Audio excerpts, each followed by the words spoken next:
pedagógica. A intenção é que nós possamos conhecer alguns projetos, tanto de ensino, de pesquisa, de extensão, que são desenvolvidos aqui pelos colegas da instituição, sejam servidores, sejam estudantes, né? Então, nós abrimos a possibilidade de inscrição, tivemos 10 projetos selecionados que estão sendo apresentados. Ontem nós tivemos 3 projetos, hoje teremos a apresentação de 4 e amanhã de mais 3 projetos, todos desenvolvidos, né, pela comunidade interna do campus. A intenção é que a gente possa se conhecer, porque muita coisa boa é desenvolvida na instituição e muitas vezes a gente não sabe, né? Então, que a gente possa conhecer, possa até se inspirar, né? Unir esforços, desenvolver projetos comuns, né? Que é o que nós temos como meta, né? A questão da nossa integração.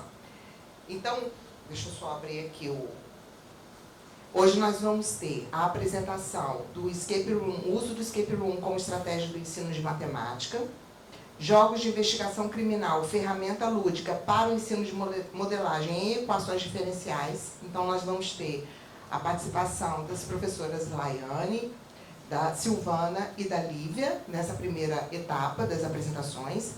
Depois, o professor Luciano Falcão vai apresentar 2 projetos, Núcleo de Extensão Estudo Dignifica e ATIS de Todos, Propagação do Direito à Moradia Digna e Adequada.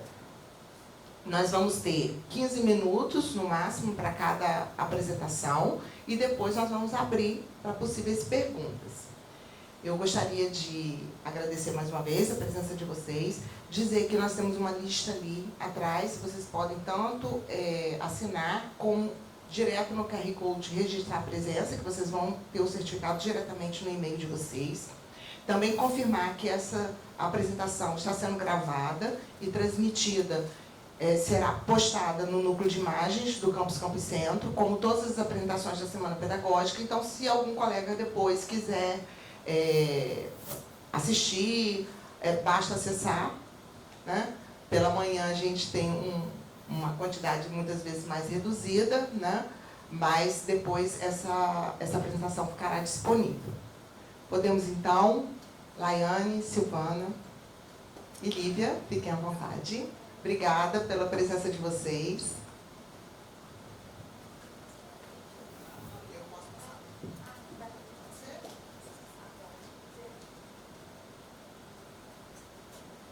Vamos usar o microfone, porque como está sendo gravado, precisa ficar a voz bem registrada, tá bom? Bom dia, colegas. Então, eu sou a Laiane, a professora Laiane, a professora Lívia, a professora Silvana. Nós vamos... Só uma coisinha. Na semana passada, na semana do semestre passado, disseram que ia gravar e disseram que ia estar disponível. Depois eu procurei, não achei, fui lá e nem eles acharam. Estou só alertando isso, Não. Foi uma Fernando Carvalho, que eu não consegui achar. Mas só eu vou ficar atento acompanhar então isso um pouco mais perto. Obrigada. Então, voltando, estamos... Tudo bem. Então, a primeira atividade, né, esse projeto, o uso do Escape Room como estratégia para o ensino de matemática.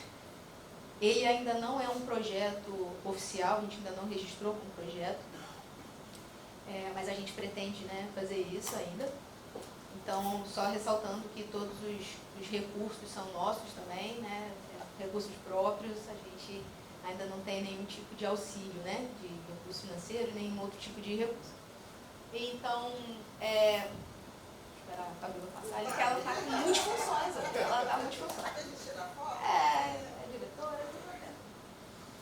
Então, a gente...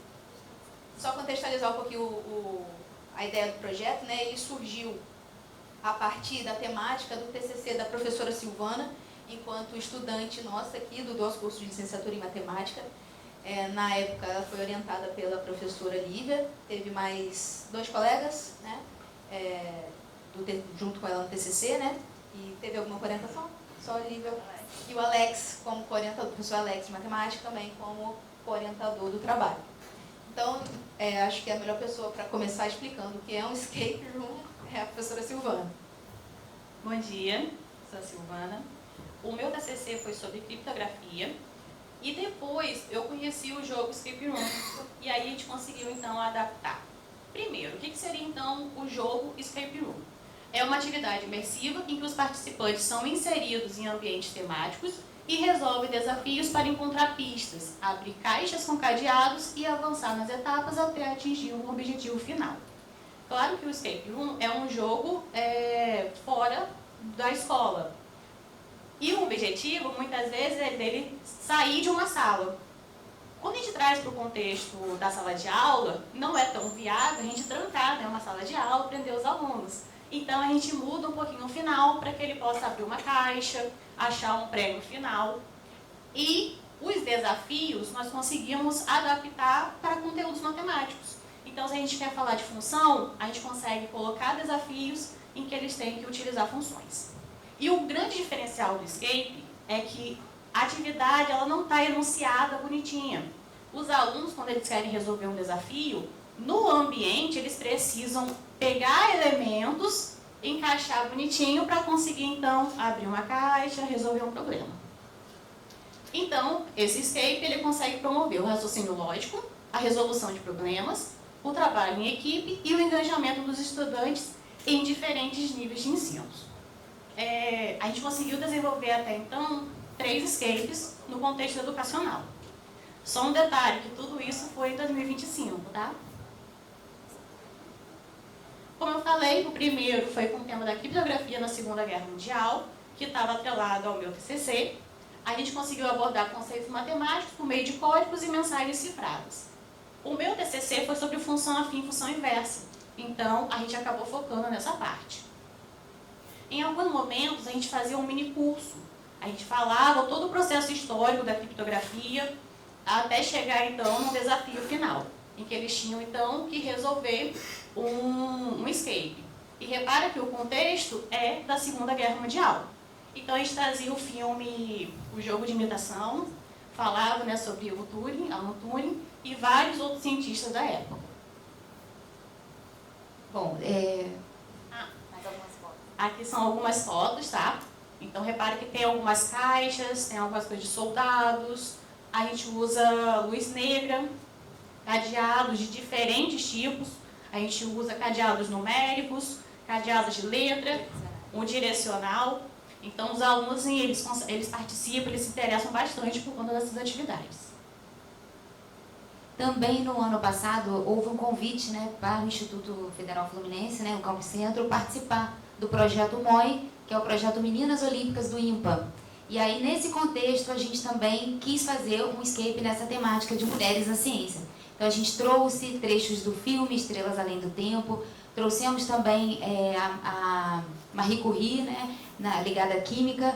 Então, a gente trouxe toda essa temática para um escape room que envolvia raciocínio lógico e operações básicas nesse escape. Então, tem como contexto o projeto MOI, que tem, né, como plano de fundo a valorização, né, o desenvolvimento das mulheres na ciência, né, a valorização da participação feminina, né, nas ciências. Então, foi um segundo escape que a gente idealizou e montou aqui no ano passado. Fora, né, do IFE, a gente também teve algumas participações em eventos fora. Pode passar, por favor? E aqui são algumas imagens dos alunos, né, participando desse escape. Pode passar. E esses eventos, né, então a gente não ficou só no IFE, a gente também foi para além do IFE. Então a gente teve alguns convites, um deles foi para participar da 4ª Semana Acadêmica de Matemática da UFES, no campus Alegre. Então a gente levou alguns alunos nossos para participar junto, né, para ajudar também na organização. E o público-alvo eram licenciandos lá, né, da matemática lá desse campus. Outro evento que nós fomos também, e aí foi, né, Silvana, leva na mala, leva cadeado, leva, como é que vai ser para despachar isso, leva caixa, levamos. Então nós estivemos no 15º Encontro Nacional de Educação Matemática, que é o ENEM, que foi realizado em Manaus, em novembro, se eu não me engano. Então nós fomos, e lá o público-alvo já eram, além de licenciandos, professores de matemática. E a gente teve a honra, né, inclusive, de uma professora da UFRJ, que elogiou muito o minicurso. A gente levou o contexto da Segunda Guerra Mundial, né, criptografia, que envolvia função afim, função inversa, nessa ideia da criptografia, né, da gente criptografar, né, e cifrar e decifrar mensagens, exatamente. Também tivemos uma participação na Semana do Saber. Foi com o intuito de divulgar o projeto MOI, mas também colocamos tanto o projeto das meninas, como também o da criptografia na Segunda Guerra Mundial. E aí a gente já teve um público-alvo desde o ensino fundamental, passando para alunos do ensino médio e até mesmo alunos do ensino superior. E a partir da Semana do Saber, a gente foi convidado a participar, então, de uma feira na Escola Agrícola em Campos, em que a maioria, né, era alunos do ensino fundamental, e também levamos esses dois escapes. E aí a gente agradece muito a participação dos nossos alunos da licenciatura, porque quando a gente termina um escape, eles têm que montar rápido para poder vir um outro grupo. Então a participação dos alunos ali foi fundamental para a gente. Esqueci só de comentar, o escape normalmente ele leva 60 minutos. Então o aluno precisa cumprir esse desafio em 60 minutos. Quando a gente tem um público muito... atender mais gente, a gente reduziu esse tempo para 20. Claro que a gente adaptou os desafios para os 20 minutos. E aí, às vezes tem um aluno que às vezes nunca conheceu o jogo, ele vai ter mais dificuldade para se adaptar. Então, nossos alunos, eles estavam ali auxiliando, davam dicas.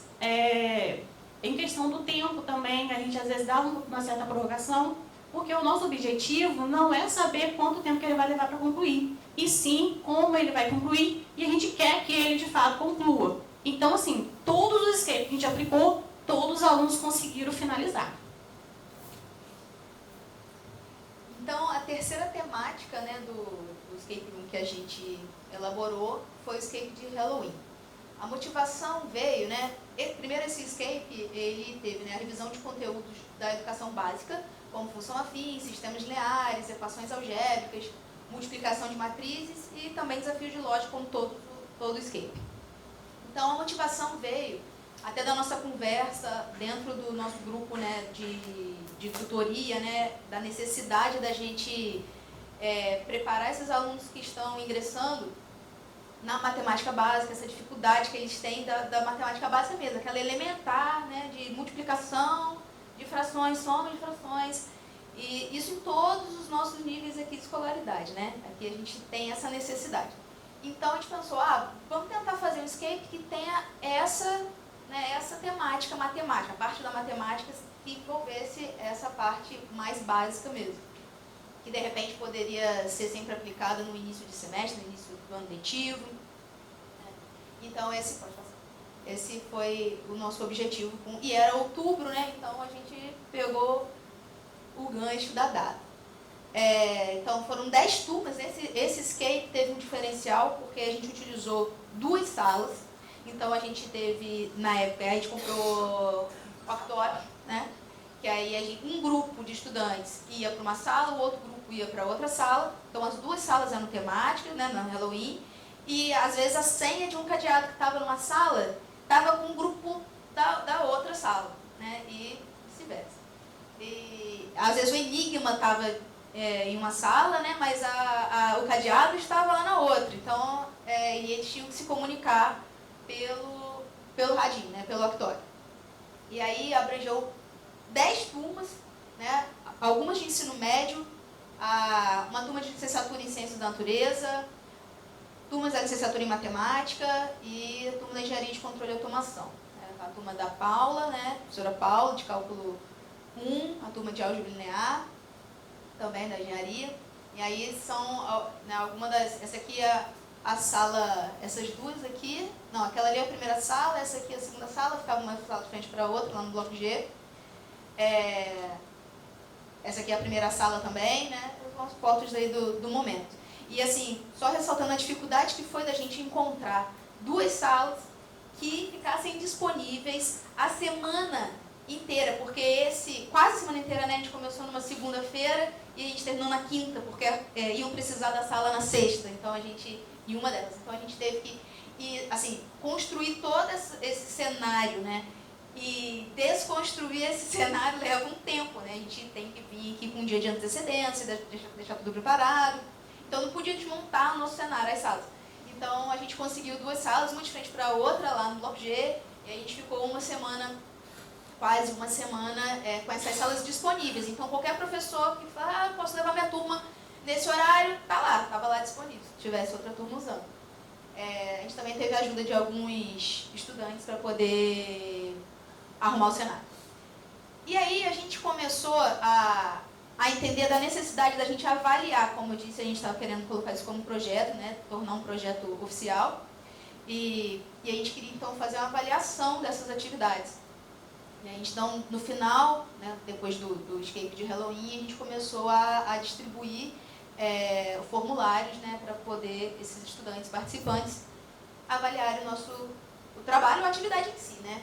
E aí, então, esse questionário aí, os estudantes precisavam atribuir uma nota de 1 a 5 para a experiência no escape room, considerando 1 como a nota mínima e 5 como a nota máxima.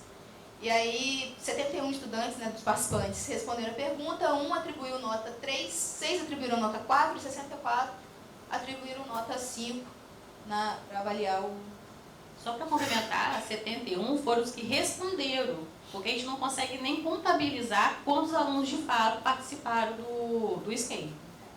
Então, esse aluno que atribuiu aí nota 3, né, que foi o que a gente considerou aí como uma nota negativa para a gente, assim, uma nota ruim, ele apontou os seguintes aspectos, né, negativos, né, o espaço reduzido da sala, o número elevado de participantes simultâneos, e, no entanto, destacou que os desafios foram bem elaborados. Então, ele estava falando da estrutura mesmo, né, a questão era a estrutura. Mas a gente também não tem como fugir disso que pensa. Uma turma de 40 alunos, a gente já teve que dividir essa turma de 40 alunos em 2 grupos, então 20 alunos aí, na média 20 alunos, e aí ficavam 10 alunos de uma sala, 10 na outra, como uma sala era maior, então às vezes ficava 12 e 8, assim, né, a gente fazia essa divisão. Então não tem muitas vezes como escapar disso. A gente já reduziu o tempo do escape também para poder conseguir embarcar mais pessoas, né, mais estudantes, mais turmas. Então a gente acha que a atividade em si foi bem avaliada, né? Aí alguns comentários, né, como a dinâmica significativa que permite alunos praticarem a resolução de problemas a partir da interação entre os alunos, enriquecendo o processo de aprendizagem, a organização das pistas e a criatividade de usar elementos e conceitos matemáticos como forma de resolver os enigmas, fazendo com que o aluno aprenda e revise conceitos abordados no ensino médio e fundamental. Vou passar. Mais 2 comentários, né? Eu curti muito a experiência, sempre gostei de jogos e enigmas e sempre tive vontade de participar de um escape room. A experiência que tive hoje superou todas as expectativas. Gostei demais, alegrou meu dia, já que eu só estudo e trabalho e não tenho tido tempo de lazer nessa correria. Continue nessa caminhada. Só vou comentar em relação ao último, pode só voltar, que é de um aluno de engenharia. A nossa engenharia é integral. Então o aluno às vezes já vive aqui no IFE, e quando sai do IFE, a gente, né, esquece que ele, às vezes, ele tem uma vida lá fora, ele trabalha, ele cuida de família. E aí, quando eu vi esse comentário, realmente mexeu um pouco comigo, que alegrou meu dia. Foi 1 hora de atividade diferente que, né, mobilizou esse aluno, já que eu só estudo e trabalho. Não tenho tido tempo de lazer nessa correria. Então, assim, a gente pensou numa atividade, né, para atingir, né, a questão do conteúdo de matemática, mas a gente acaba atingindo uma outra área também da vida do aluno. E aí, as nossas considerações finais. Além da matemática, outros campos do saber são desenvolvidos. A gente falou sobre a criptografia na Segunda Guerra Mundial, então a gente trouxe elementos aí da história. E a ciência. No das mulheres, a gente tem a questão das mulheres da computação, da engenharia, da química. A proposta também apresenta flexibilidade, sendo adaptadas em diferentes níveis de ensino, o que amplia o seu alcance e potencial educativo. O mesmo escape foi aplicado para professores da licenciatura, mas também foi aplicado para alunos de 6º ano do ensino fundamental. Desculpa. Destaco o envolvimento dos participantes que se engajaram de forma ativa nas atividades.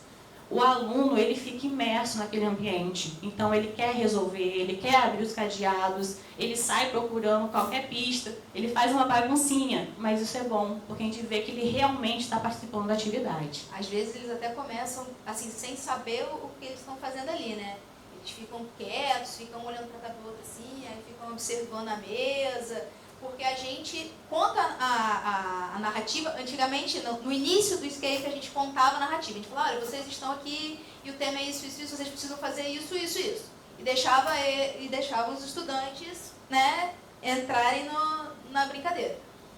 E aí depois a gente começou a colocar vídeos, né? A gente utiliza os tablets ali que a Direlic disponibiliza pra gente, a gente deixa uns vídeos já contextualizando todo o cenário. E aí ali, já no vídeo, já tem as orientações do que ele precisa fazer. Aí eles ficam olhando ali, meio tímidos, aí depois eles acham uma toca, aí depois eles acham uma caixa, ela tá com um cadeado, e aí eles começam, e aí no final já tá uma bagunça, já tá todo mundo interagindo com a outra sala. Eu acho que o que contribui com isso é a questão do trabalho coletivo. Então, às vezes, a gente na sala de aula tem um trabalho muito, né, individualista, o aluno está muito sozinho. E quando a gente coloca para trabalhar em grupo, a gente já percebe que a dinâmica é diferente. Então, por eles estarem juntos ali, um vai tendo uma ideia e o outro, né, continua a partir daquilo. Eu acho que é isso, a coletividade ajuda muito. Incentiva o trabalho em equipe, fortalecendo a comunicação entre os alunos e colocar os participantes como protagonistas do próprio processo de aprendizagem. Foi aquilo que eu falei, o Escape, ele não dá uma questãozinha pronta com os elementos ali destacados. O aluno ele tem que realmente buscar as possibilidades para ele poder resolver um enigma, e o trabalho em equipe ele é muito importante. Esse do Halloween, ele acabou até fortalecendo isso, porque, como a Laiane comentou, às vezes eu preciso de uma informação que está lá com outro grupo. Então, a gente precisa se comunicar, porque senão a gente não avança. E também trouxemos os benefícios, né, as contribuições para nós, professores, que favoreceu uma reflexão mais aprofundada sobre a própria prática docente, tornando as aulas mais dinâmicas e significativas. É desafiador quando a gente começa a elaborar. Mas hoje em dia, qualquer coisinha que a gente vê, a gente já está assim, nossa, dá para pensar numa atividade bem bacana para os alunos. A gente até vai apresentar depois uma outra atividade que foi benefício por conta do Escape, mas também a gente não pode esquecer dos desafios. A gente sabe, não é tão simples assim para elaborar. Mas a gente tem uma contribuição muito boa. O do Escape de Halloween, por exemplo, a gente levou 1 semana para conseguir elaborar. Então foi o maior Escape, mas a partir do que a gente vai pela prática, vai facilitando bastante. E também ressaltar que os nossos estudantes da licenciatura em matemática, eles sempre estão contribuindo voluntariamente, né? Eles estão contribuindo na elaboração. Isso também fortalece, né, o nosso curso e esse processo todo de ensino e aprendizagem com professores, formando professores, né, futuros professores. Então, essa também é um outro ganho do projeto. Obrigada, pessoal.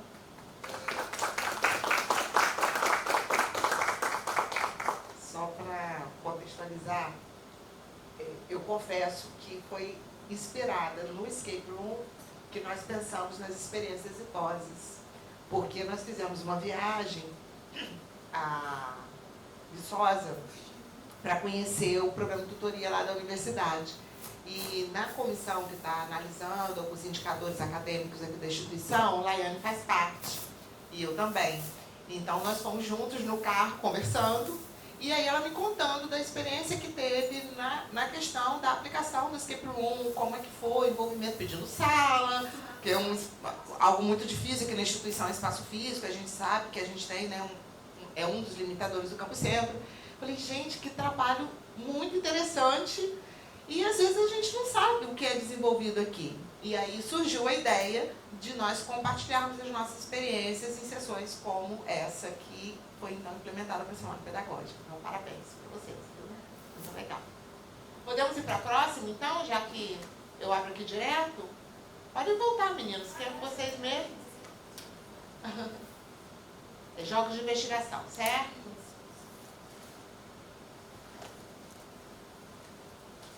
Peraí.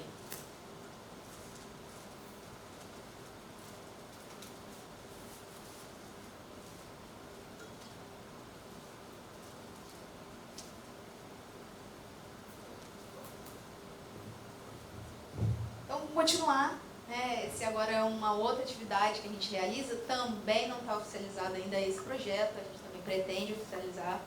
O anterior, já fazendo um gancho aqui, né, com o anterior, ele tem um caráter mais extensionista, né, então a gente, de repente, tenta submeter como um projeto de extensão e criação de mini cursos também para a formação de professores. aplicação em outras escolas aqui da nossa comunidade, né? E esse aqui tem um caráter um pouco mais de iniciação científica, de repente, de investigação e avaliação da aplicação dessa atividade, e também a elaboração, né, de outras atividades no mesmo ramo, que é de jogos de investigação criminal. Então, a investigação criminal é uma ferramenta lúdica para ensino de modelagem e equações diferenciais, e como vocês já sabem, eu sou a professora Daiane e a professora Silvana. Então, o objetivo, né, desse projeto, aí, que ainda não é um projeto, é relatar a criação, a implementação e a avaliação de um jogo investigativo como recurso didático para o ensino de equações diferenciais ordinárias, que a gente chama de EDO. Então, a gente espera que esse projeto, né, promover o engajamento, a aprendizagem significativa, o trabalho coletivo e a articulação entre conceitos matemáticos e situações práticas no ensino superior, né? Então, a gente tem o foco, porque equações diferenciais ordinárias, sua maioria, é um tópico do ensino superior. Então, as principais atividades envolvidas durante esse projeto, né? A elaboração e aplicação desses jogos investigativos baseados na modelagem e resoluções de EDO. E aí a gente também insere essa avaliação das atividades, que a gente busca entender aí qual é a percepção dos estudantes em relação aos jogos. Esse trabalho, né, esses trabalhos, essas atividades, elas foram aplicadas nas turmas de Engenharia de Controle e Automação, na turma de Engenharia Mecânica, na disciplina de Cálculo 3, e na turma de Licenciatura em Matemática. Então, os jogos de investigação é uma categoria de jogos, né, que tem uma estrutura em forma de enigma, né? Então, como um ponto positivo aí, a gente tem a ludicidade, juntamente com o rigor matemático, né, durante essa aplicação aí do jogo. Tem diversas possibilidades de narrativa, então é assim, a gente começa com uma narrativa, tem um tema, uma narrativa, então a gente conta uma historinha ali, e eles precisam, no final das contas, né, identificar o que aconteceu ali. O objetivo é solucionar algum problema. Então, essas diferentes narrativas, possibilidades narrativas, facilita aí a replicabilidade do jogo, né? Em vários níveis também de escolaridade, assim, em várias turmas, na verdade, e a flexibilidade de temas também. A narrativa pode, por exemplo, estar associada a um tema de sustentabilidade, pode estar relacionado com alguma temática do momento. Então, os estudantes são protagonistas, né, da investigação, os estudantes que têm que fazer essa investigação, e a gente vai falar de duas narrativas que a gente elaborou, que foi o caso da mascote Preá e o caso da doutora Cátia. Aí, o caso da mascote Preá é o seguinte, né, os estudantes precisam desvendar o que ocorreu com a mascote Preá, que ela era pentacampeã na tradicional corrida de Preá, durante a festa junina no seu vilarejo. Então, a mascote Preá foi encontrada morta debaixo de uma fogueira apagada, né, nas cinzas de uma fogueira apagada, e aí os estudantes recebem algumas pistas, né, muitas corujas no local, por exemplo, né, além do normal, né, do que eles estão acostumados, um grupo de um vilarejo rival, né, na corrida de Preá, vizinhos que são rivais na corrida de Preá, na tradicional corrida de Preá, estavam presentes com algumas ações suspeitas.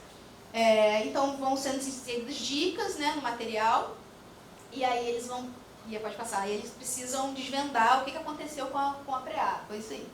E aí essas dicas, né, levam à modelagem da situação, do cenário, né, a modelagem matemática. Então, por exemplo, a gente dá algumas dicas como a temperatura do ambiente, na hora que o perito chegou e fez a análise na Preá, viu qual era a temperatura da Preá, enfim, com esses dados eles podem modelar, né, eles podem modelar a situação via modelo do resfriamento de Newton, que é essa equação diferencial aí, né, que está aí, dtzinho igual a menos K, T menos TA, que é a temperatura da Preá, e TA é a temperatura do ambiente, e o T minúsculo é o tempo, né. Então eles podem modelar via lei de resfriamento de Newton para identificar, por exemplo, a hora que a Preá morreu. E aí eles precisam associar também com a ideia de onde que está se ela... qual foi o horário do crime, né? Entre aspas, se foi um crime. E aí o decaimento radioativo, que também é o outro modelo que a gente trabalha em equações diferenciais. dm/dt igual a menos lambda m. Então esse é o outro modelo. E aí a possibilidade da preá ter sido envenenada, né? Então a gente verifica se a dosagem foi letal nesse caso, né? Se a dose foi letal ou não foi letal para a morte da preá. A queda da preá, que é o outro caso, né? O outro cartãozinho de pista que eles recebem, dizendo que a preá, alguém avistou a preá no topo do pau de sebo, né? E aí a gente calcula aí, a partir do momento que eles resolvem a equação diferencial, gera para a solução, né, para a solução geral da equação, que é a velocidade da preá em função do tempo, e aí descobre que no momento da queda, né, ela estava com uma velocidade de 4,13, e aí foi letal para já disse, né, se alguém fizer depois já vai saber que ela morreu ali, né, morreu na queda. Beleza. E aí, pode ir lá. Obrigada. E o outro modelo é de crescimento populacional, dinâmica populacional, com um adicional aí de predador, né? Que é o outro modelo de equações diferenciais que a gente trabalha na turma. Eu trabalho na turma de cálculo 3 e na turma de licenciatura em matemática, né? Esse aí você costuma só falar do modelo malthusiano, de outro modelo. Mas aí pode passar. Pode passar também. E aí, então, esse, né, foi o caso da preá que eles tinham que solucionar. Se a preá foi uma tentativa mesmo, né, de assassinato da preá, ou se ela morreu da queda, ou enfim. E aí foi isso. E agora a gente vai passar para o segundo caso, que é o caso da doutora Kátia. O caso da doutora Kátia, novamente também, a gente trazia as equações que a gente trabalha em sala de aula. Só para reforçar, a gente avisa os alunos que, claro, que no contexto real não é tão simples, né, como a gente acaba apresentando aqui. A gente realmente facilita um pouquinho para que o aluno consiga acompanhar o processo. O caso da doutora Kátia, o contexto é que uma cientista foi encontrada sem vida em seu laboratório, sendo desafiados então a determinar a hora da morte, a substância envolvida na morte da doutora e quem foi o responsável pelo crime. Repara que a gente faz uma decoração na sala. Então, quando o aluno chega na sala de aula, ele já se depara ali com a cena do crime e já desperta um interesse e curiosidade dos alunos. Não só dos nossos alunos, mas também de quem passa pelo corredor e fica tentando entender o que está acontecendo. Então, a gente já começa a despertar o interesse já na entrada da sala. Só que o nosso objetivo, no início, era até que o aluno fosse ali na cena do crime e coletasse as informações. Porém, numa turma aí de 30 e poucos alunos, acaba não sendo viável. Então, o que a gente faz? A gente entrega um kit de investigação para o aluno. Aqui eu trouxe alguns exemplos, uma manchete do jornal para dar o contexto, né, da situação, do que aconteceu, um relatório preliminar com muitas informações que eles vão precisar para resolver o caso, como temperatura do corpo, como as constantes de decaimento que ele precisa, informações da condição da cena do crime, alguns registros que eles vão ter que fazer uma comparação, né, em relação a alguns horários, tá certo? E aí nós temos 5 suspeitos. Cada desses suspeitos, eles recebem algumas fichas de informação deles. E aí a motivação do crime, por meio de uma carta rasgada, eles conseguem perceber que alguém sabotou o projeto que a doutora Kátia estava envolvida, ela descobriu e queria denunciar. E aí eles começam a investigação. Primeiro, saber o horário da morte, para saber quem estava no momento em que a doutora Kátia morreu. Para trabalhar com o horário, eles fazem um modelo matemático que é o resfriamento de Newton. Para usar esse modelo, ele precisa saber a temperatura do corpo no momento que ele foi encontrado. E aí, repara que a gente não dá essa informação de forma muito direta. Em uma das fotos, ele tem ali o registro da temperatura. A gente também precisa da temperatura do ambiente. Então, em uma das fotos, vai estar o registro ali da temperatura da sala onde a doutora foi encontrada. Isso aí. Então, novamente, é aquela coisa de que o aluno ele não tem a informação toda em destaque. Ele tem que buscar essa informação ali no processo da investigação. sabendo o horário da morte, ele já consegue determinar alguns suspeitos. Em seguida, eles vão para a substância que foi utilizada para envenenar a doutora. E aí, eles trabalham com o decaimento da substância. Eles recebem um vidrinho, e dentro desse vidrinho tem a quantidade de substância que foi identificada no corpo dela. Então, muitas vezes o aluno se depara com isso, dado importante. Só que não, eles precisam realmente abrir, investigar. E aí eles descobrem qual foi a substância. E aí tem também uns vidrinhos para eles poderem analisarem as substâncias. A questão de quem sabotou o experimento, para saber quem era o responsável no momento que o experimento foi sabotado. Então, eles trabalham com um modelo de crescimento populacional. E aí, com base nessas três, eles conseguem destacar quem são os suspeitos a partir de cada situação. Por exemplo, quem estava no momento da hora do crime. Então, eles têm ali em destaque 4 nomes. Seguido, manipulação da substância. Quem poderia manipular essa substância em específico? Só tem 3 pessoas. Por fim, quem estava responsável pelo experimento no dia que houve a sabotagem. E aí eles fazem o alinhamento para ver quem está entre os 3 e aí conseguem então descobrir quem foi a principal suspeita. Essa daí foi uma aplicação em uma turma da engenharia.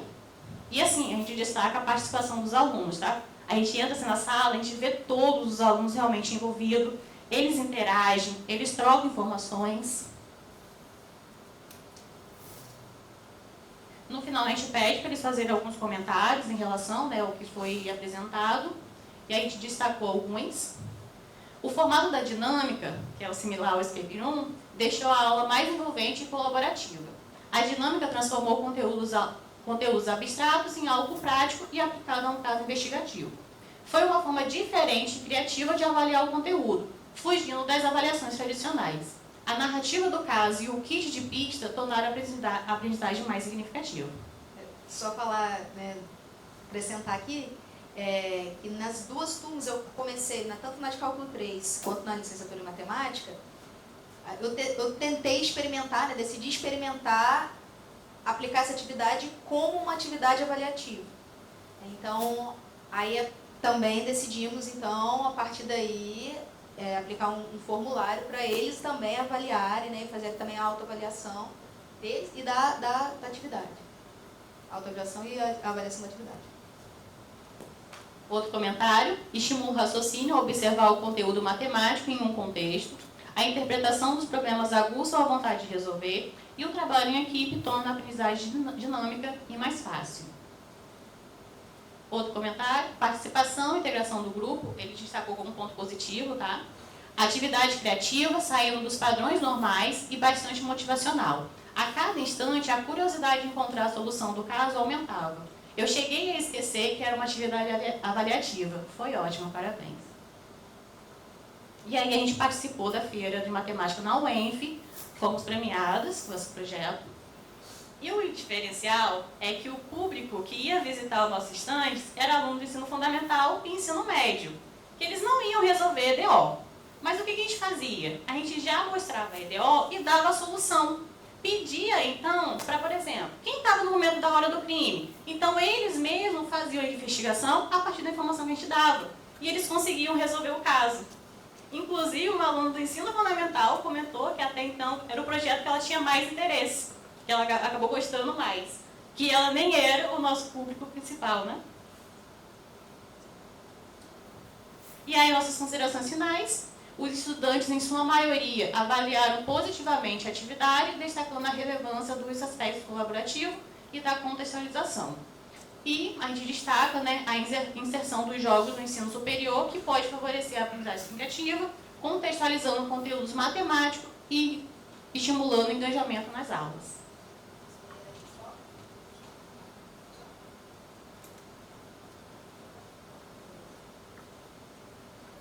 E só para a gente finalizar aqui, adicionar também que essa parte de jogos, a parte da ludicidade no ensino superior, que às vezes a gente esquece, e acha que isso que vai ser algum tipo, vai ser fraco, que eles não vão engajar, e assim, as experiências que a gente tem realizado têm mostrado justamente o contrário, assim, eles são bem engajados, né?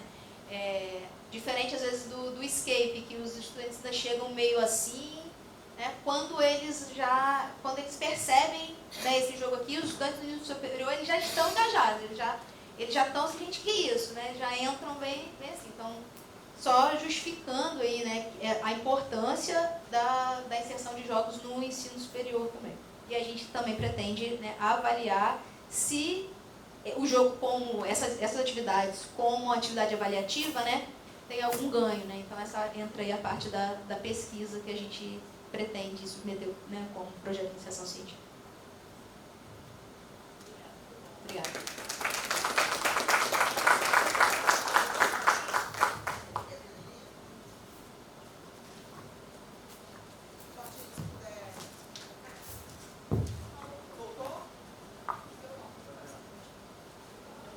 Nós agradecemos a participação de vocês, parabéns mais uma vez, foi excelente. Professor Luciano, fique à vontade para a sua apresentação.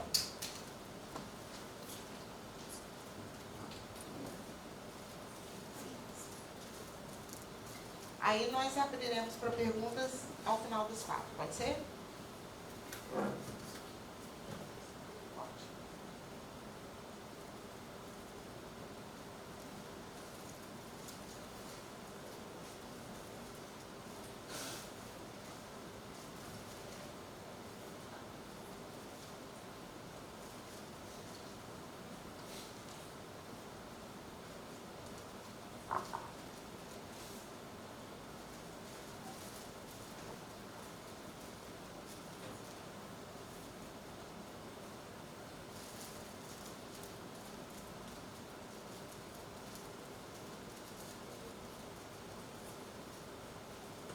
Enquanto o Luciano está abrindo, eu gostaria de convidar vocês para duas apresentações que nós teremos à tarde.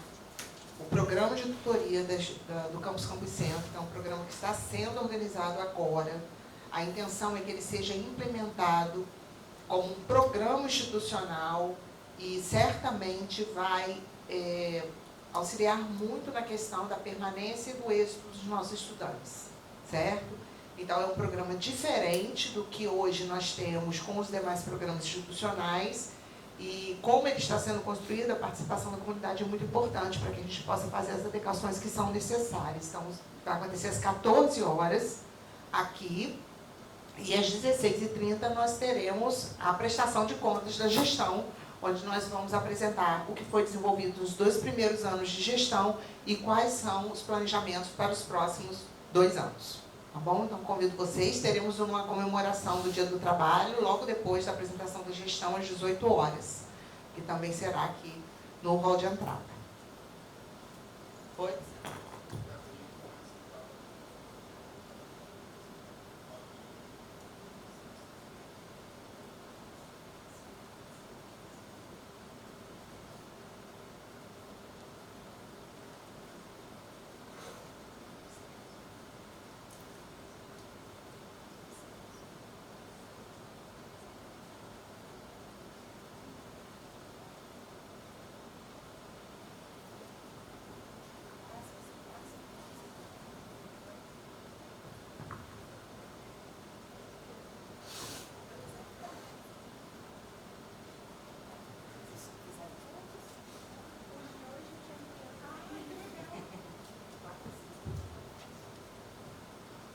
Olá,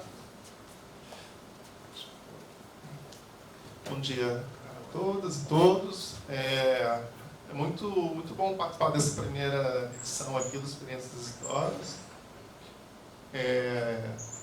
E é impressionante o quanto a gente consegue ver que os colegas aqui, as coisas aqui acontecem, e a gente na correria nem sabe o que está acontecendo direito. Então, essa é uma forma da gente até se motivar a fazer mais e a ter cada vez mais orgulho do nosso trabalho aqui, né?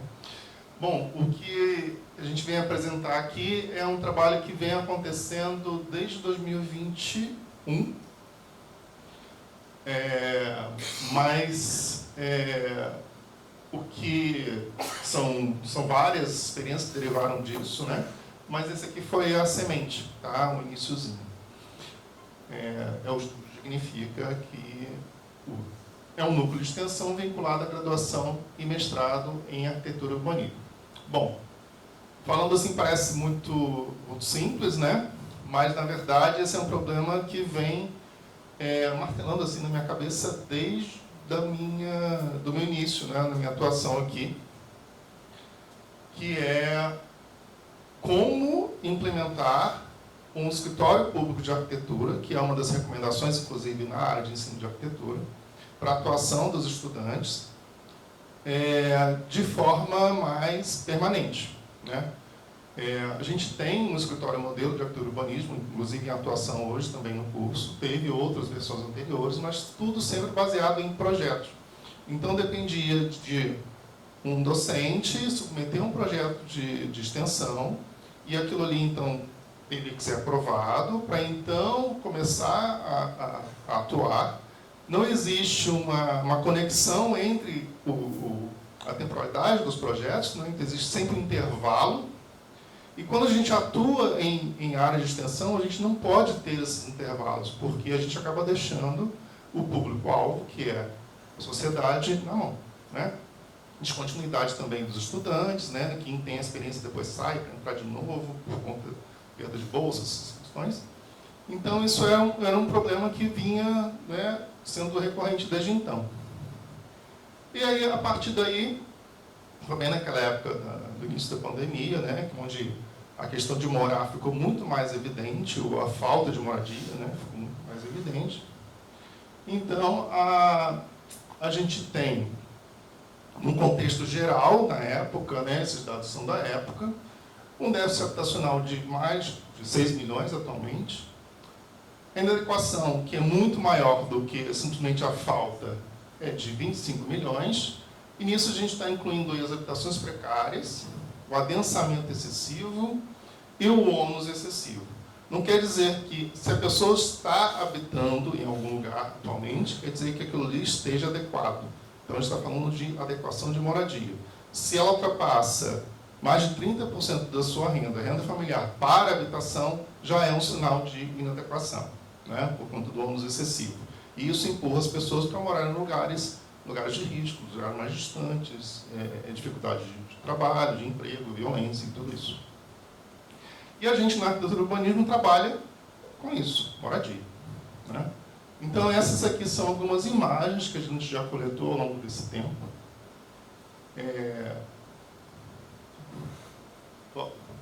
São situações próximas de nós, tá? Às vezes bem próximas, que a gente não enxerga simplesmente. Tá? Às vezes pessoas que trabalham conosco aqui no Instituto e que estão em situação assim quando chegam em casa, né? Então, é muito impactante, inclusive, para os nossos estudantes ver isso. Tá? Vamos lá.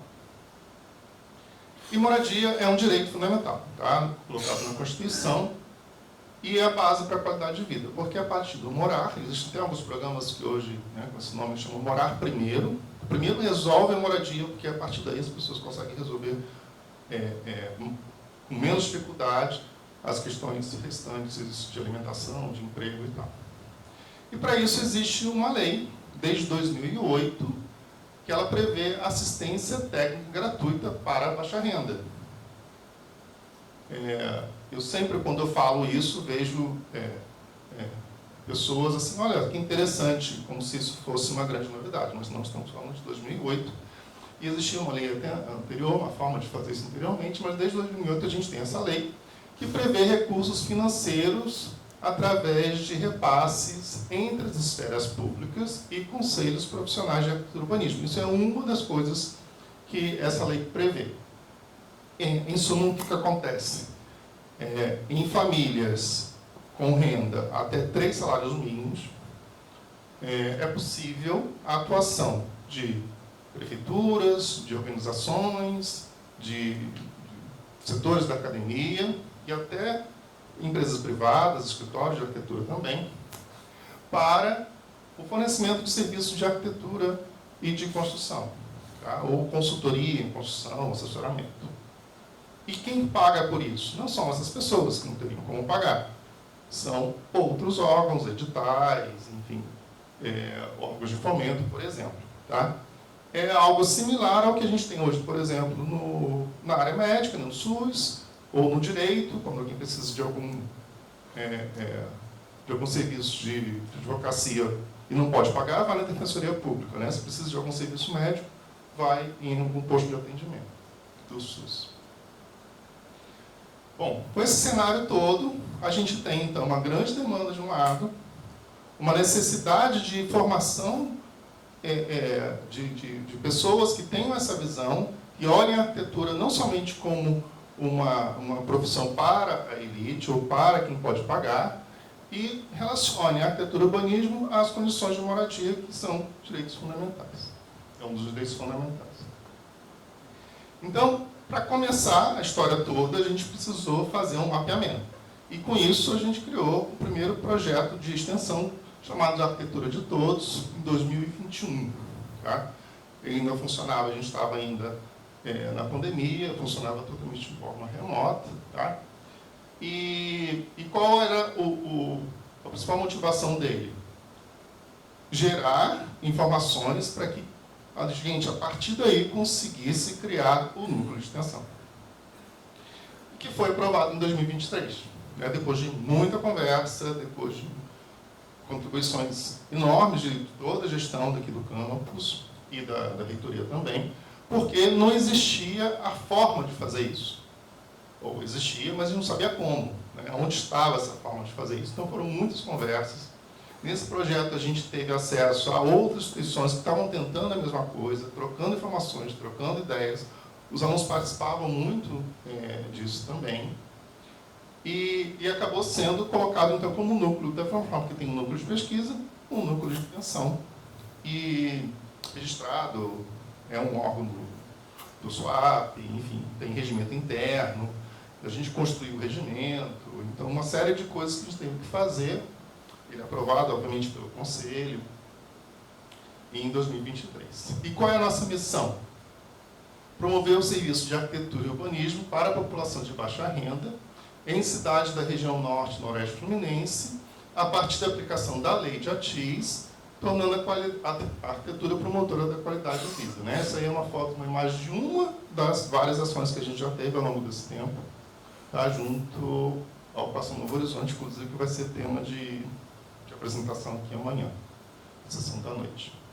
E o que a gente faz, então? A gente junta a academia, o poder público e a sociedade. Então, a partir desse núcleo, várias ações acontecem com esse foco em capacitação, parcerias, como o escritório público mesmo, as demandas chegam, aparecem para a gente vai junto com os estudantes para resolver. Tem caso, por exemplo, de IPTU, teve essa revisão de IPTU aqui na cidade, né, recentemente. Então, o IPTU com valores absurdos sendo cobrados por muito tempo, aí a pessoa precisa de uma planta da casa, um levantamento só para dizer que a casa tem 50 metros quadrados e não 500. A gente faz, né? Vai lá, faz o levantamento, enfim. O impacto que isso traz para a pessoa, né, que procura, é enorme. A gente tem os retornos de agradecimento e é impressionante como isso impressiona também os nossos estudantes em ver que uma ação simples, que para eles é uma aula do curso, ele faz isso, aprende a fazer isso, ele faz na prática e vê o impacto que isso tem na vida de alguém. Né? Isso é muito, muito interessante de observar. E também pela difusão, saúde. E também como é que a gente faz isso? Então a gente tem projetos de pesquisa dentro do núcleo de extensão. A gente tem projetos como esse, que a gente está, como eu comentei aqui agora, projetos mesmo de arquitetura e urbanismo. A gente presta assessoria para algumas situações e a gente promove eventos ou participa de eventos como esse daqui, como Semana do Saber, como seminários em outros lugares também. E a gente atua em comunidades vulneráveis, e aí que está também um outro ponto de atenção, porque é um outro mundo que a gente não está acostumado a lidar, a velocidade é outra, as dificuldades são outras. Né? Como resultados, a gente nem tive como colocar todos aqui, mas a gente só nesse evento aqui tem 3 práticas, 3 experiências exitosas que derivaram desse projeto, tá?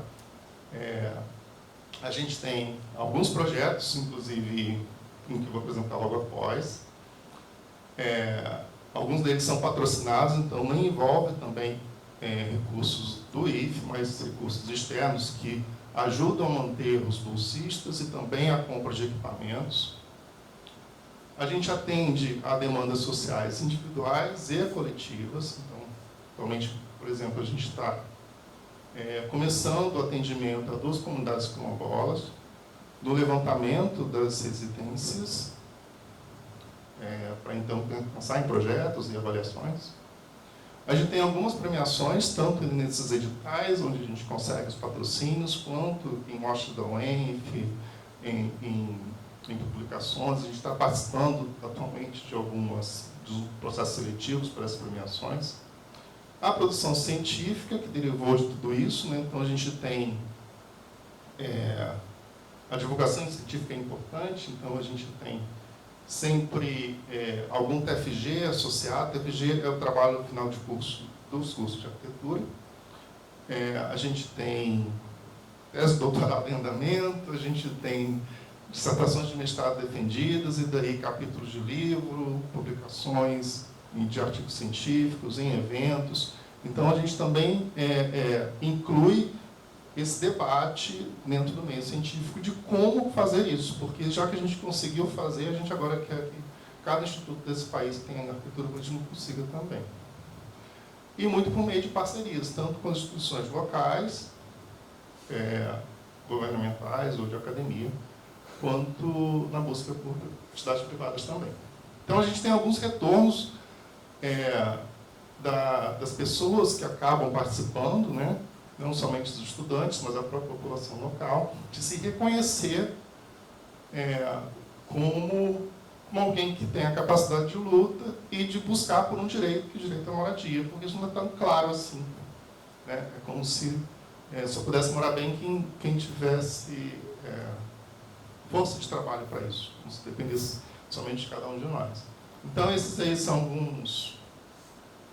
alguns bilhetinhos que a gente, numa dinâmica, recebeu de uma comunidade.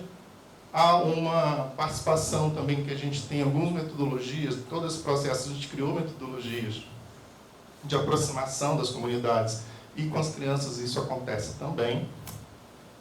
Aliás, é um meio muito interessante de a gente se aproximar e já formar pessoas ali que tenham essa visão, né? Ali no cantinho foi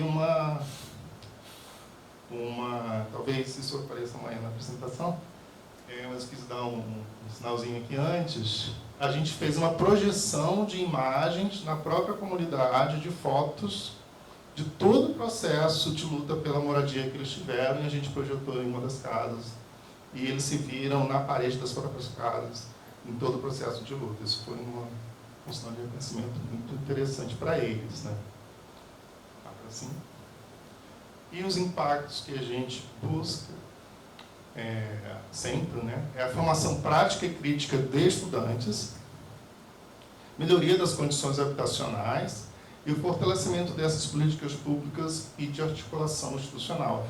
A gente tem já alguns estudantes que passaram por todo esse processo desde lá de 2021, e a gente vê o resultado não somente estático, agora final, né, momentâneo, mas em toda a formação desse estudante, mesmo que ele não vá trabalhar na área, mas ele é também um agente que vai ajudar a divulgar esse processo, né, de busca pela moradia. Isso. E como diferencial que a gente coloca, né, a integração efetiva entre ensino, pesquisa e extensão. A gente já não consegue ver a diferença entre uma coisa e outra. As disciplinas, elas atravessam o núcleo abriga disciplinas, estudantes dos diversos níveis de ensino, pesquisa e extensão, então não se fala. A gente ter essa estrutura como escritório público universitário de ATIS. Então, na época da confecção do nosso regimento, a gente foi começar a buscar outros regimentos. Cadê que existiam? Não existiam. Agora a gente tem o nosso é referência para outros, né? Então, isso é muito, muito legal de ver. E é uma abordagem multidisciplinar e participativa. Então, não é só do curso de arquitetura, a gente coloca aqui a do Campo Centro como um todo, porque a gente sabe que todas as áreas elas podem participar disso também. E, para frente, a gente tem como pensamento, né, a ampliação dessas parcerias institucionais, a consolidação desse escritório público de ATIS. Hoje a gente não faz tanta divulgação do trabalho como escritório porque a gente não consegue absorver a demanda que a gente sabe que vai vir. Então, muito cauteloso nisso para poder não prometer algo que não consegue atender. A captação de recursos e participação em editais é muito importante, agora, principalmente para a captação de bolsas, porque para os equipamentos em um escritório, como computadores, impressoras e tal, a gente já conseguiu, a gente já tem um espaço físico, e agora a gente precisa pensar em como manter a participação desses estudantes. O desenvolvimento de metodologias e tecnologias próprias, porque a gente consegue, inclusive, a partir dessas metodologias, colocá-las dentro da sala de aula, né, dentro da área de ensino também, para poder agilizar também o processo. E a expansão da formação e capacitação em ATIS, que é algo que a gente vê e é colocado, inclusive, com os novos diretrizes curriculares da arquitetura como um dos fundamentos, né, como um dos passos. A gente conseguiu avançar bastante nisso aqui também. E a arquitetura é um direito para todos. Tá? Esse é isso, nossos amigos, que a gente vai trabalhar aí daqui para frente também na comunidade deles aqui em São Francisco. É isso. Nossas redes. E muito obrigado.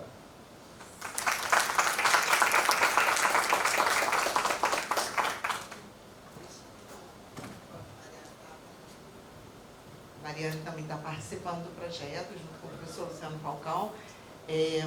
Vai ter uma segunda apresentação, mas assim, eu fiquei muito emocionada de ver o trabalho que é desenvolvido agora um pouco mais de perto, porque assim, a gente percebe a importância do Instituto Federal nesse momento, né? Que a gente tem muitas vezes que abrir as portas da nossa instituição e atuar efetivamente mudando as vidas das pessoas que estão no nosso redor. Então, não só dos nossos estudantes, mas o envolvimento, quando o Luciano falou, não consigo ver aqui mais o que é ensino, o que é pesquisa e extensão. Essa é a meta, né? E quantas vezes a gente ainda não consegue viabilizar isso.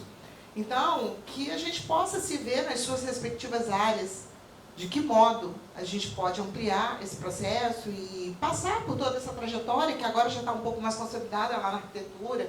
Mas o Luciano contou aqui como é que foi, até a constituição efetivamente do núcleo, muito caminhar se fez, né, muitos tropeços, muitas dificuldades, mas efetivamente agora ele está acontecendo. E a ideia agora é fortalecer. E quantas áreas podem iniciar esse processo? Né? Iniciar de algum outro modo, talvez, aproximar de algum outro modo, unir esforços, essa é a ideia. Então, parabéns, muito bom, viu, Luciano e Mariana? Vamos para o próximo. Bom, então agora eu vou passar um desses projetos derivados de tudo isso, todo esse tempo, né, que aconteceu. A ATIS é a sigla para Assistência Técnica em Habitação de Interesse Social. Tá? A gente, dentro do meio científico, não gosta muito do termo assistência, então a gente às vezes gosta de usar assessoria, mas lá na lei tá, é assistência. Assistência no detenho da participação. Né? Quando eu falei anteriormente a respeito da multidisciplinaridade, então a gente teve, e eu vejo isso com muita gratidão, é a participação do design gráfico em alguns projetos que a gente teve, esse aí foi um deles. Então, até toda a parte visual, documental, para os eventos, então todas as áreas realmente podem colaborar nessa ação. Tá? O ATIS de Todos foi um projeto que veio a partir de uma recomendação do Conselho de Arquitetura e Urbanismo, que a gente participasse de um edital. O Conselho ele tem um edital anual, onde parte da arrecadação ela é voltada para projetos em ATIS. E a gente escreveu 2 projetos. Um deles foi o ATIS de Todos. Ele vigorou no período de 2022 a 2024. Os conselhos eles fazem esse processo seletivo por estado. Né? Então, no Rio de Janeiro, a gente escreveu 2 projetos e ficou em primeiro lugar e segundo lugar. E aí teve R$50 mil de auxílio para cada um deles. A gente escreveu esse projeto pela fundação, né, com auxílio da fundação. e para viabilizar, né, toda a questão financeira e organização disso. Então, foi muito importante a parceria com a Fundação para isso. Esse projeto ele teve como objetivo promover o direito e levar a arquitetura onde ela não chega. Tá? Então, nessa situação aí, a gente queria era propagar o que é a TIS. A partir de uma pesquisa anterior que a gente já feita naquele outro projeto inicial de extensão, onde os estudantes ligaram e entraram em contato com as 92 prefeituras do estado do Rio de Janeiro.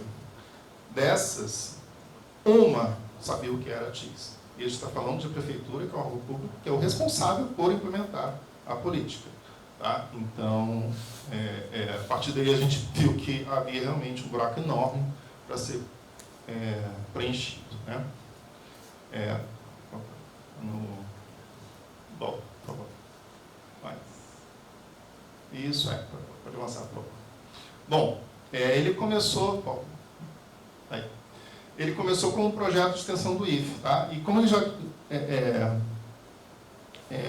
a gente tem uma técnica que a gente aprendeu aí com os outros docentes da arquitetura, que se você tem, por exemplo, o edital mais ciência, você tem o edital do IFE, você tem um edital externo, um outro edital externo, a gente escreve, às vezes, o mesmo projeto em vários editais, para poder maximizar o número de estudantes, principalmente. Né? No caso mais ciência, por exemplo, ele tem a taxa de bancada, que é um diferencial enorme para o projeto mais ciência, né?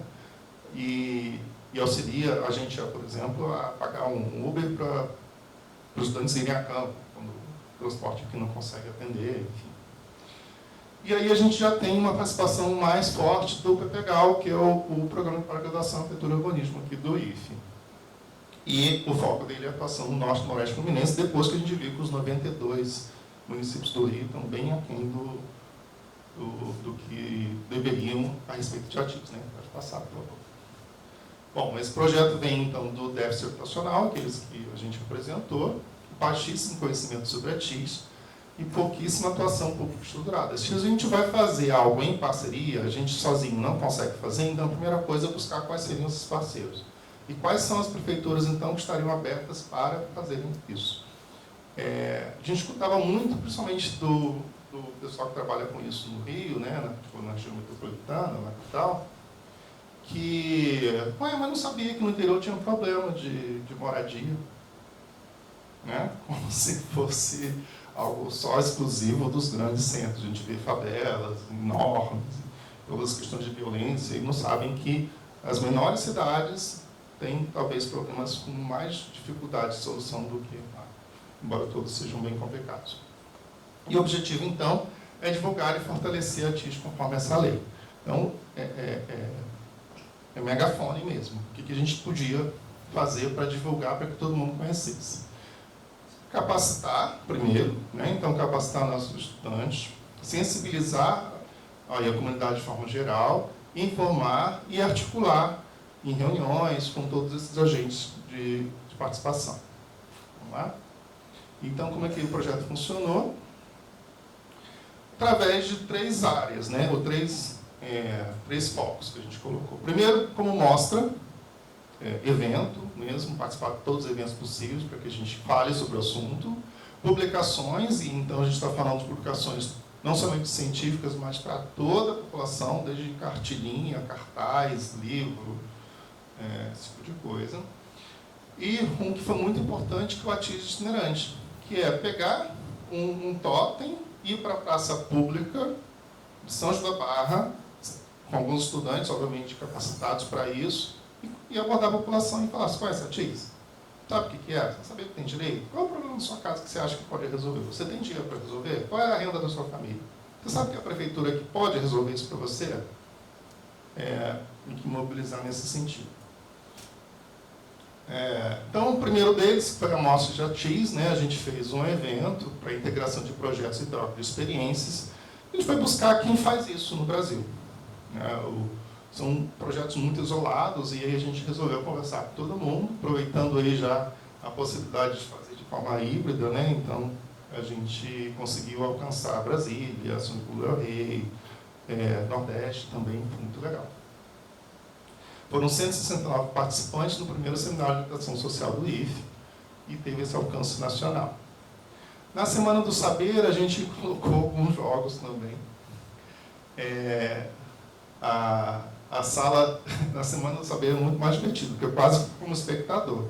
A gente, né, como docente, a gente olha os estudantes inventarem as coisas, inventarem os projetos, depois criarem os projetos. Então, a gente também teve 2 salas, no bloco A. Uma sensorial, por exemplo, né? Como a gente também tinha participação nesse projeto de estudantes de outras instituições, da UF, na área de psicologia, aliás, importantíssimo, porque a gente precisava deles para a gente e também para chegar nas pessoas. A gente pensou na sala sensorial, eles pensaram na sala sensorial. A moradia só, ela não é o tijolo, a parede, o teto, ela é o conforto que traz para as pessoas. E como perceber se você está confortável ou não? Se você muda a régua ali de comparação, você pode acabar se acostumando a uma situação que não é desejável. Então, é o calor, é o barulho, é o desconforto físico do mobiliário, né? É um cadeirante que não consegue tomar banho direito, não tem espaço para banheiro. Então, fizemos uma sala sensorial onde as pessoas entravam vendadas, né? Os visitantes da Semana do Saber, tinham vários equipamentos e coisinhas para você sentir calor, para você sentir áspero, todas as sensações. E, ao final, coletávamos algumas contribuições das sensações que foram colocadas ali. Foi muito interessante. Pode passar. Aí algumas imagens, tá? Do evento, né, que foi o Seminário de Educação Social, foi realizado aqui com todo aquele apoio ali. Em Semana do Saber, geralmente a gente faz em torno de 6 a 8 projetos, todos envolvendo o Estudo Dignifica, né? Naquele do meio, né, que tem uma planta de uma casa, e a gente tem os móveis cortados. Qual é a questão? O que tem como política habitacional hoje é pegar uma casa padrão e dizer para a família A, olha, essa casa que você tem. A família B, olha, essa casa que você tem. A família C, olha, essa casa que você tem. Só que a família A tem 3 pessoas, a família B tem 5, a família C tem 2 pessoas e 3 cachorros e trabalha em casa. E como aquela mesma casa vai servir para todo mundo? Então, esse é um modelo que não é interessante, nem é o mais econômico, inclusive. Mas é o que é colocado como regra. E a gente questiona isso. A gente pega a planta, são 3 diferentes. Tem uma situação, 2 situações de casas que governos já fizeram, e uma em que um outro processo de autogestão, que é quando a população mesmo tem direito à construção, ela recebe a verba para a construção e ela se junta com assessoria e a assessoria projeta a casa deles, individual, ou aquela que atende a maioria das pessoas. E aí os estudantes, os visitantes de Semana do Saber, têm que arrumar os móveis ali dentro. Quem diz que eles conseguem arrumar os móveis dentro da casa pequena que é dada como um grande benefício aí? Então, a vida não se encaixa nesses padrões. Daí a gente levanta esse questionamento que existe uma outra forma melhor de fazer isso. Tá? As publicações, elas já envolveram cartilha jurídica, com os termos jurídicos, porque a gente chega nas comunidades, nas ocupações, e fala coisas que nos encaixam, né? Então, a gente tem uma cartilha já publicada, a gente tem um dicionário técnico a respeito dos pontos da casa, a gente tem cartaz informativo, tudo com linguagem simples, design inclusivo e distribuição gratuita. Pode seguir. Tudo isso foi feito com patrocínio do Conselho de Arquitetura e Urbanismo, né? Então, aqui alguns exemplos. Esse último à direita, ele é um folhetim pequeno que a gente distribui no motivo itinerante. O do meio é um grande cartaz, onde a gente consegue, a partir daí, fazer uma avaliação de cada cidade, como é que ela está em relação a TIS. Ali é a cartilha sobre a construção. Pode seguir. E a terceira linha, né, foi uma caravana em 8 municípios, onde foi feito contato direto com a população, não somente com a população residente, mas também com a gestão. A gente sempre entrou a partir da gestão, então a gente fala tanto com a população quanto também com a gestão municipal. Aplica alguns questionários, como esse cartaz que eu mostrei no slide anterior, na educação popular, no diálogo com o poder público, e de todas as pessoas entrevistadas nas 8 cidades que a gente visitou aqui na região, apenas 9 conheciam a TIT. Então a gente sabe que é um caminho longo a ser percorrido também. E dos resultados que vieram, isso a gente consegue colher subsídios para nossas próximas atuações. Eles precisam, as pessoas precisam de infraestrutura adequada próximo às suas casas, segurança de posse, ou seja, ou é alugada ou é emprestada. Isso até o resultado recente do IBGE mostrou que teve um crescente enorme em residências não próprias, né? E problemas construtivos, inclusive com possibilidade de acidentes e tal. E algumas imagens. Então a gente tem as nossas redes sociais, então a gente anunciado. Primeiro agendava, com a gestão municipal. Aqui o IFE contribuiu, a gestão com o transporte e a impressão de materiais. Às vezes não dava para ir e fazer reunião com a gestão no mesmo dia, a gente não fazia de forma online, sempre apresentando isso.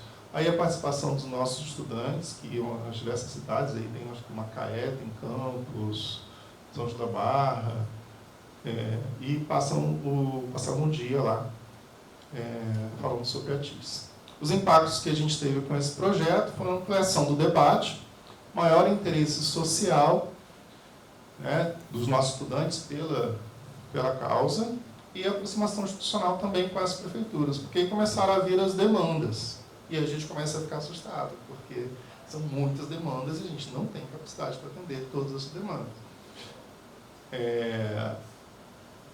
Algumas elas estão dando prosseguimento, a gente consegue manter os contatos, mas a gente sabe que tem várias outras que a gente pode retomar o contato para fazer. Então, são áreas em que poderiam ter parcerias entre o IFE e a prefeitura local para alguma situação específica. A gente sabe desse modelo, e inclusive de fornecimento de bolsas, para poder haver a participação dos alunos e professores. Como diferenciais, de novo, na integração no ensino, pesquisa e extensão, não dá para desassociar. Foi uma metodologia itinerante que foi muito interessante, que já está montada, então a gente, se precisar fazer uma visita em algum lugar, a gente já tem todo o material e procedimento de como fazer isso, A atuação em rede, como foi o caso junto com o Conselho, com a Fundação, com outras universidades locais. E o acesso democrático à informação. Quando a gente chega com essa informação, as pessoas se espantam de algo que existe há tanto tempo e que pouca gente conhece. A gente não sabe tanto por quê. Como considerações finais, conclusão, a gente sabe que a TIS ela é uma transformação social para todo mundo e a população só consegue garantir seus direitos quando conhece esses direitos, e aí isso fortalece também o nosso estúdio Dignifica aqui do IFE. É isso. Nosso contato. Obrigado.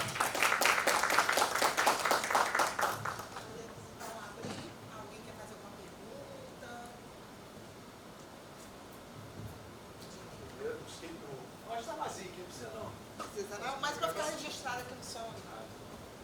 Vou fazer duas, eu vou complicar minha vida. A primeira, o pessoal do Escape Room, vocês disseram que fizeram avaliação quando aplicaram como uma medida avaliativa.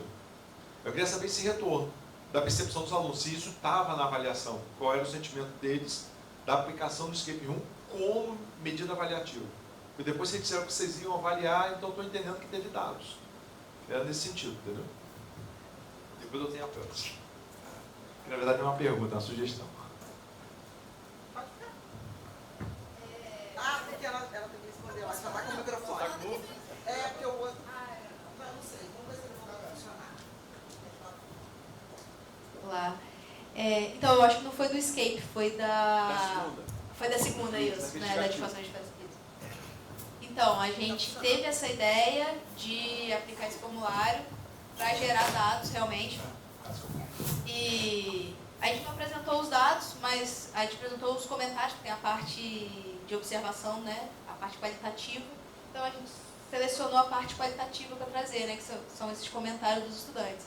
E os dados, eles ainda precisam ser trabalhados, porque por enquanto eles estão muito simples ainda. Então, acho que nessa proposta, nessa tentativa de submissão como um projeto de iniciação científica, a gente vai ter que elaborar, inclusive, melhor, né, o próprio formulário para obter esses dados. E aí, sim, a gente conseguir tentar uma análise estatística, de repente, inferencial, em cima desses... Percepção de vocês. Como é que foi a resposta deles enquanto atividade avaliativa? Enquanto atividade avaliativa, igual os comentários ali, né? Eles esqueceram muitas vezes que era uma atividade avaliativa, né? Eles realmente trouxe essa imersão, né, no jogo, então essa parte esquece e eu acho que fica muito mais leve, né? Então, o retorno, né, um dos retornos é esse, da leveza que foi uma atividade avaliativa, né?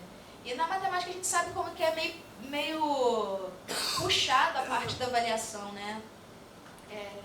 É muita pressão nos estudantes nessa hora, e às vezes até sabe o conteúdo, sabe o que a gente está querendo, mas na hora ele dá uma travada, eles travam nisso. E aí, eu acho que a partir dessa fala dessa leveza, né, esqueceram que estavam fazendo uma atividade avaliativa, e não ficou ruim por isso, ficou, né, pior, né, eles levaram a sério, né, acho que até mais, assim, só que de uma outra forma. A minha percepção é que, por enquanto, como hipótese, é que vale a pena. Né? Tem uma situação, né, na turma de engenharia mecânica. Eu apliquei como atividade avaliativa e depois apliquei uma outra atividade avaliativa, padrão mesmo, né, a prova lá. E uma das questões era semelhante ao caso do doutora Kátia. Era de temperatura, enfim, uma das questões era, só mudei os dados, né, e o contexto, não era a doutora Kátia, era outra coisa. E aí, os estudantes não foram bem nas outras questões e teve estudantes que só acertou essa questão. Então, assim, não foi 1, 2, não. A maioria, praticamente todos acertaram essa questão, mas isso está fora da nossa avaliação. Isso foi só uma percepção minha enquanto docente da disciplina. Então, olha, das outras questões, aqui era contextualizada, né, e que era semelhante ao que eles já passaram, né, no outro processo avaliativo, foi a questão que eles acertaram. E aí, alguns foram para P3, né, e na P3 eu fiz o mesmo procedimento. Coloquei um outro modelo e coloquei mesma coisa. Assim, tem gente que praticamente zerou a P3, que aí veio o conteúdo mas aquela questão foi a única questão que eles acertaram durante a prova tradicional, né, padrão lá. E você tem até como comparar a resposta do mesmo grupo perante o mesmo assunto e em dois instrumentos diferentes. Você tem até como comparar isso. Valeu, obrigado. Só complementar rapidinho, é porque Laiane que aplicou como avaliação, e o diferencial dessa atividade é que quando eles erram, eles conseguem perceber que eles erraram. Porque como eles têm que resolver uma situação ali, um crime, às vezes quando eles erram absurdamente, eles não conseguem resolver, eles ficam presos. E a questão da colaboração também. Às vezes um aluno errou, mas tem o outro lá fazendo a resposta, comparando. Então o trabalho colaborativo é muito importante. Nas minhas turmas eu não apliquei como avaliação. A primeira vez que eu apliquei foi numa aula de reposição. Alguns alunos faltaram. Os alunos que foram, na outra aula, estavam comentando com os alunos que faltaram. E os alunos que faltaram estavam perguntando quando que eu ia aplicar novamente, porque eles queriam participar. E já na segunda turma que eu apliquei na sala de aula mesmo, pouquíssimos erraram uma questão na avaliação com essa mesma temática. Então, assim, a gente consegue perceber que, de fato, eles conseguiram entender melhor aquela questão. Como eu falei, a questão às vezes é dada com o enunciado, com as informações ali tudo bonitinho, e eles não sabem o que fazer. Mas quando eles estão de frente com uma situação aqui em que eles têm que pegar um contexto, aplicar, parece que para eles faz muito mais sentido. Tem uma lógica ali. Então, eles tiveram muito mais facilidade depois que a gente fez essa aplicação, sim. A fixação 100%. Não, a sugestão é a seguinte. Eu não sei se tem aqui, tá, Fabio? Empresa júnior aqui. O que eu percebo aqui, se tem, é que eu percebo as coisas muito pulverizadas, entendeu?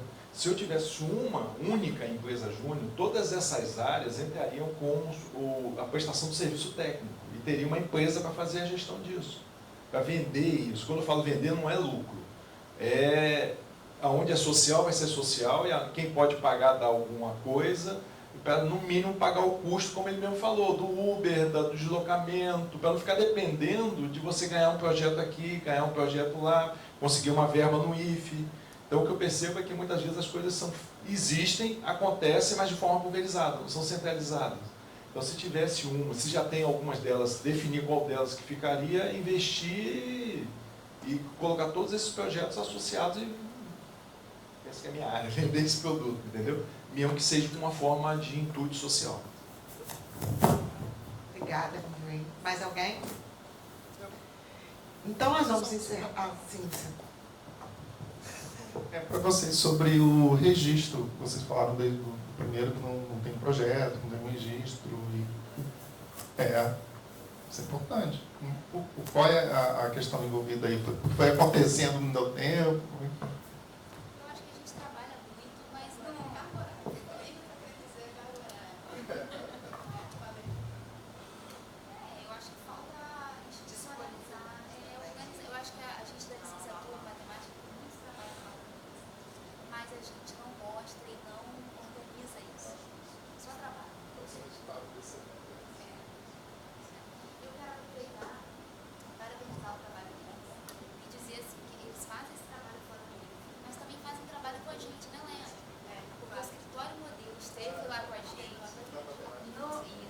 Então, assim, a gente ficou encantado, né, Laiane? Elas vão fazer isso mesmo? Então, assim, atenderam a gente, né? A gente foi até a arquitetura. Depois elas estiveram no LEAMAT com a gente, no laboratório de matemática. Fizeram 2 projetos, né? Deram 2 opções. Então, assim, dizer assim, que bacana que eles também atendem a gente, né? Que está aqui dentro. Então, parabéns pelo projeto de vocês, tá bom? Que dê muitos frutos ainda. Então, vamos encerrar, porque nós temos agora às 10 horas, nós vamos receber os colegas que estão aposentados, e o Fábio já apareceu ali.